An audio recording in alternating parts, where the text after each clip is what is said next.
નમસ્કાર મિત્રો, હું ભટ્ટ અલ્પેશ એઆઈના આ યુગમાં આપ સૌનું સ્વાગત કરું છું. મિત્રો, એઆઈ શબ્દ આવે અને શિક્ષણ જગત હોય એટલે મોટે ભાગે એવું બને કે એન્જિનિયરિંગ, મેથેમેટિક્સ, સાયન્સ કે આવા જ કોઈ વિષયની વાત કરવામાં આવે, આવા જ કોઈ ફિલ્ડની વાત કરવામાં આવે તો શું ગુજરાતી ભાષામાં એઆઈ ટેકનોલોજીનો ઉપયોગ ના કરી શકાય? ગુજરાતી વિષયના શિક્ષણમાં એઆઈ ટેકનોલોજીનો ઉપયોગ ના કરી શકાય? તો આજે હું એક નાનકડું ગુજરાતી વિષય માટે નાનકડું એક મોડેલ રજૂ કરું છું. અને ગુજરાતી વિષયમાં મેં વિચાર વિસ્તાર લીધો છે. હવે વિચાર વિસ્તાર આપણે જ્યારે સમજાવીએ વર્ગની અંદર ત્યારે ફક્ત મોટે ભાગે શાબ્દિક રીતે સમજાવતા હોઈએ છીએ અને જરૂર પડે કોઈક વાર નોંધ પણ કરતા હોઈએ છીએ બોર્ડ પર. તો આજે આપણે એઆઈ ટેકનોલોજીની મદદથી આજે વિચાર વિસ્તાર છે એનું ચિત્ર પણ બનશે, એટલે કે વિચાર વિસ્તાર જે છે એ વિઝ્યુલાઇઝ થશે, જીવંત બનશે ચિત્ર દ્વારા. સાથે સાથે આપણને જે વર્ણન છે એની નોંધ છે એ પણ શબ્દોના સ્વરૂપમાં મળશે.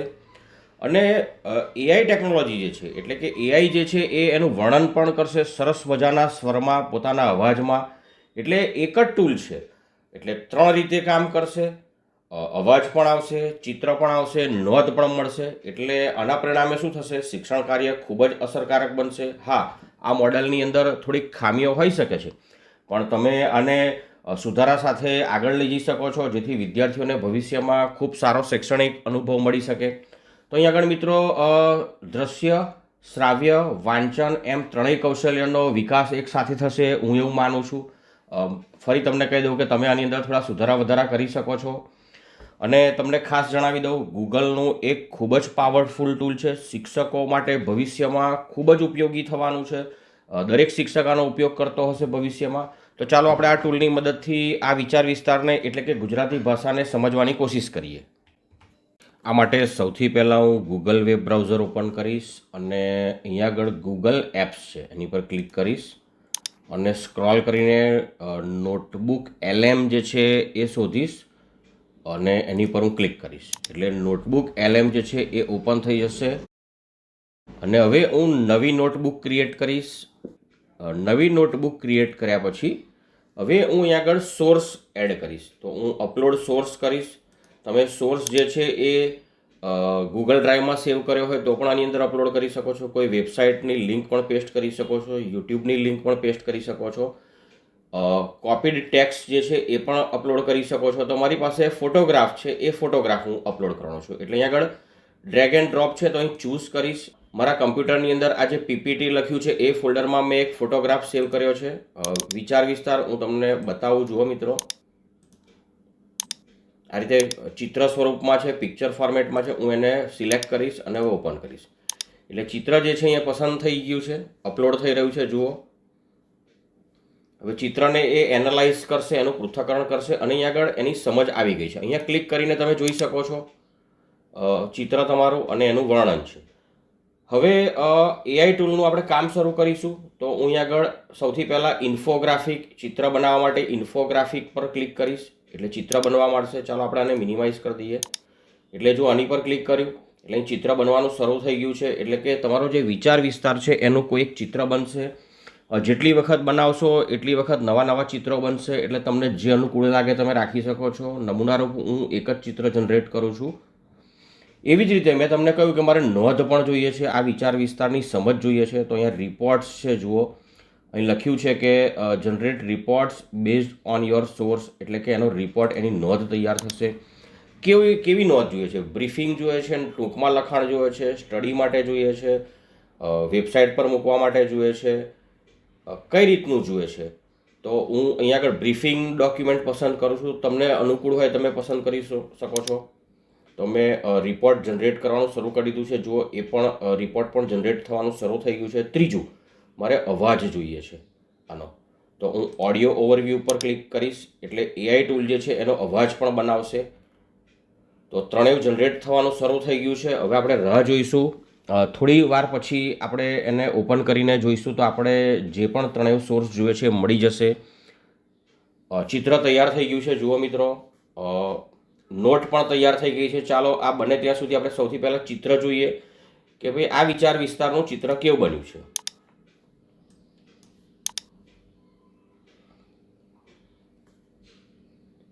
તો સરસ મજાનું ચિત્ર બન્યું છે. જુઓ, તમે એને અહીંથી ડાઉનલોડ પણ કરી શકો છો, શેર પણ કરી શકો છો.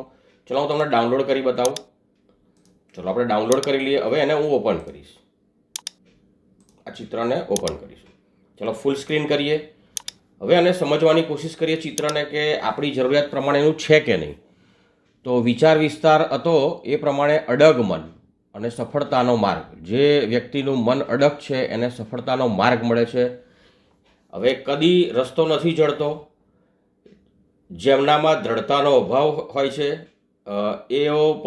તેઓ પોતાના લક્ષ્ય સુધી પહોંચી શકતા નથી. જો મિત્રો, આ વ્યક્તિ એવો છે કે એની અંદર દ્રઢતા નથી, અડગ મન નથી, તો એ પોતાના લક્ષ્ય સુધી પહોંચતો નથી, એટલે કે એને રસ્તો પણ જડતો નથી. અસ્થિર કદમ છે એના, એટલે નિર્ણયનો અભાવ છે, એટલે એની મંઝિલ સુધી એ પહોંચી શકતો નથી. અને જેનું મન અડગ છે, જેની પાસે દ્રઢ નિશ્ચય છે, એને હિમાલય પણ નડતો નથી અને એ હિમાલય સુધી પણ સડસડાટ પહોંચી શકે છે. મક્કમ મનવાળા વ્યક્તિ માટે કોઈ પણ પડકાર કે અવરોધ મોટો નથી અને એ સડસડાટ ત્યાં સુધી પહોંચી શકે છે. તો સરસ મજાનું ચિત્ર મળે છે એટલે આપણો જે વિચાર વિસ્તાર છે જીવંત બને છે. હવે એક વાત કરી, હવે આપણે બીજા આપણા પોઈન્ટ પર જઈએ. ચલો હું આને ક્લોઝ કરું છું. અને મેં તમને કહ્યું કે નોંધ કેવી મળે છે. આપણે નોંધની ખાસ જરૂર હોય છે. તો બ્રીફિંગ ડોક્યુમેન્ટ્સ છે અહીંયા આગળ, એની પર હું ક્લિક કરીશ. અને અહીંયા આગળ એની સમજ વિસ્તારપૂર્વક આપી છે. તમે કોપી કરીને પેસ્ટ પણ કરી શકો છો. આ રીતની થોડીક સમજ મેળવીએ. શું એનું વિશ્લેષણ કર્યું છે, સારાંશ જોઈ લઈએ ખાલી. બાકી વિસ્તારપૂર્વક સમજ આપી છે. તો સારાંશ એમ કે છે કે ભાઈ પ્રસ્તુત વિચાર જે છે એ વિસ્તારનો મુખ્ય સાર એ છે કે કોઈ પણ ક્ષેત્રમાં સફળતા પ્રાપ્ત કરવા માટે બાહ્ય પરિબળો કરતાં વ્યક્તિની આંતરિક મનોબળ અને દ્રઢ નિશ્ચય વધુ નિર્ણાયક ભૂમિકા ભજવે છે. આ પંક્તિઓ બે વિરોધાભાસી માનસિકતા ધરાવતા વ્યક્તિઓના પરિણામોને સ્પષ્ટપણે રજૂ કરે છે.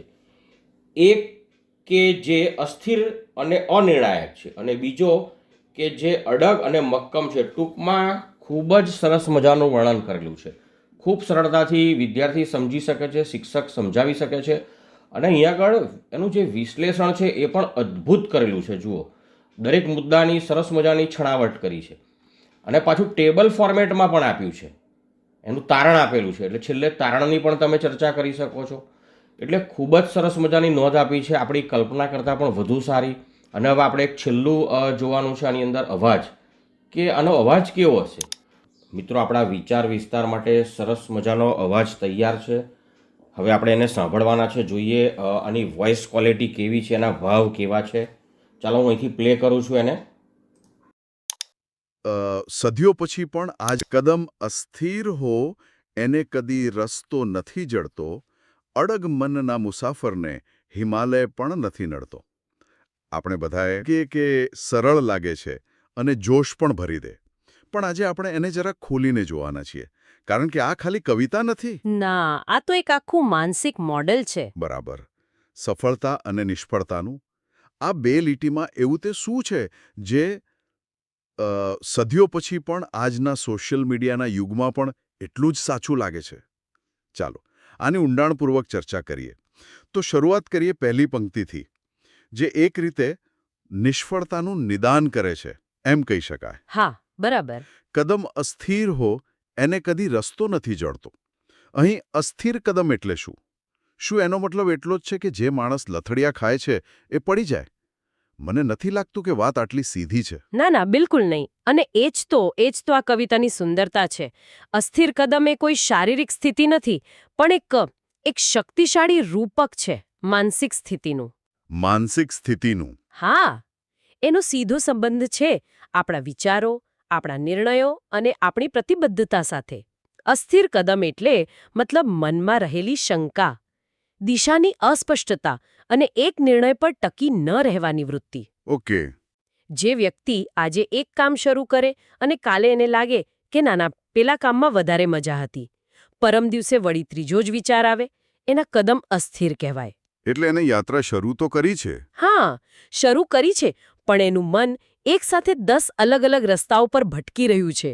આ તો તમે આજના જમાનાની વાત કરી દીધી, જેને આપણે ચોઇસ પેરાલિસિસ કહીએ છીએ. બરાબર, એ જ. એટલે પેલું નેટફ્લિક્સ પર શું જોવું એ નક્કી કરવામાં જ અડધો કલાક નીકળી જાય. એવું જ ને? બરાબર. એટલા બધા વિકલ્પો છે કે આપણે ડરી જઈએ છીએ અને અંતે કદાચ કંઈ જ નથી કરી શકતા. બિલકુલ. તો મિત્રો, વોઇસ ક્વોલિટી અદ્ભુત છે, સમજાવવાની પદ્ધતિ પણ ખૂબ જ સરસ છે. શિક્ષક તરીકે તમને વિદ્યાર્થીઓ સામે આ રજૂ કરવામાં ખૂબ જ ઉપયોગી થશે અને વિદ્યાર્થીઓને શિક્ષણ કાર્યમાં પણ ખૂબ મજા આવશે. આશા રાખું છું તમને આ મારો વિચાર ગમ્યો હશે અને તમે હજુ આ મોડેલમાં શું સુધારા ઈચ્છો છો એ મને જણાવજો, તો હું એ સુધારા સાથે તમારી સામે રજૂ કરીશ. અને તમને આ વિડીયો ગમ્યો હોય, ઉપયોગી લાગ્યો હોય તો જરૂરથી કોમેન્ટ કરજો મિત્રો.